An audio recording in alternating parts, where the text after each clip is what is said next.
പറ്റിയ ആളുകളെ നമ്മൾ ചൂസ് ചെയ്ത് നമ്മൾ കറക്റ്റായിട്ട് വെക്കണം. എന്നിട്ട് ആ ടീമിന്റെ ഒരു കോൺഫിഡൻസ്, ടീം കൊടുക്കുന്ന ഒരു കോൺഫിഡൻസ് ഉണ്ട്.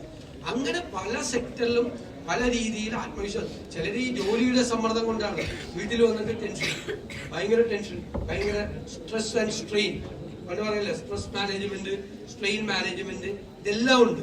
അപ്പോൾ ഒരു പിന്നെ ഫാമിലിയിൽ ഉണ്ടാക്കുന്ന ഒരു ആംബിയൻസ് അത് വളരെ ഇമ്പോർട്ടൻ്റ് ആണ്.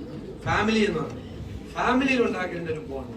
അപ്പൊ നമ്മൾ കുട്ടികളായിട്ട് നമ്മൾ കൂടുതൽ സംസാരിക്കും, നിങ്ങൾ മാതാപിതാക്കളായിട്ട് കൂടുതൽ സംസാരിക്കും. പണ്ട് നമ്മൾ എല്ലാ വീട്ടിലും ഏത് മതവിശ്വാസത്തിലാണെങ്കിലും വൈകുന്നേരം ഒരുമിച്ചൊരു പ്രാർത്ഥന, അതിനുശേഷം ഒരുമിച്ചൊരു ഭക്ഷണം. ഇപ്പൊ പ്രാർത്ഥിക്കുമ്പോഴും മറ്റേ നമ്മൾ കുത്തിക്കൊണ്ടിരിക്കും, മറ്റേ ഭക്ഷണം കഴിക്കുമ്പോഴും ഭക്ഷണം ഇങ്ങനെ കഴിക്കും, ഈ കൈ ഇങ്ങനെ കുത്തിക്കൊണ്ടിരിക്കും. ശ്രദ്ധിച്ചിട്ടില്ല അല്ലേ? എല്ലായിടത്തും മുഖത്തോട് മുഖം കാണുന്നുണ്ടോ? വീട്ടുകാർ തമ്മിൽ കാണുന്നുണ്ട്, കാണാൻ സമയമുണ്ട്. അങ്ങനെയൊക്കെയുള്ള ഒരു പ്രശ്നം ഈ ഒരു പുതിയ കാലത്തിൻ്റെതായ കുറേ പ്രശ്നങ്ങളുണ്ട്. പക്ഷെ നമുക്ക് അതിനെ ചെയ്യണം. ഒരു ബേസ് ചെയ്ത ക്വസ്റ്റ്യൻ